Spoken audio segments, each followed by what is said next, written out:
اللہم صلی علی سیدنا و مولانا محمد وعلی آل سیدنا و مولانا محمد وبارک وسلم۔ حجاج کرام، عمرہ کی ادائیگی کرنے والے صاحبان سے گزارش ہے کہ وہ رکن یمانی کے پاس کھڑے ہو کر یہ دعا فرمائیں۔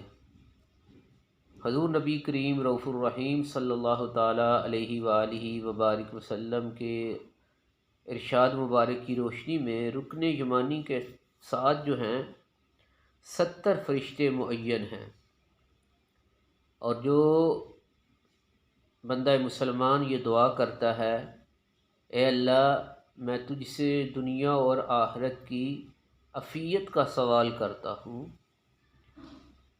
اور ساتھ یہ پڑھتا ہے ربنا آتنا فی الدنیا حسنہ وفی الآخرۃ حسنہ وقنا عذاب النار، تو یہ فرشتے اس دعا پر آمین کہتے ہیں۔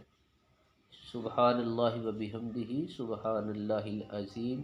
آپ بھی یہاں جو زائرین ہیں وہ ضرور پڑھیں۔ اللہم انی اسألک العفو والعافیۃ فی الدنیا والآخرہ، ربنا آتنا فی الدنیا حسنہ وفی الآخرۃ حسنہ وقنا عذاب النار۔ سبحان اللہ، آمین۔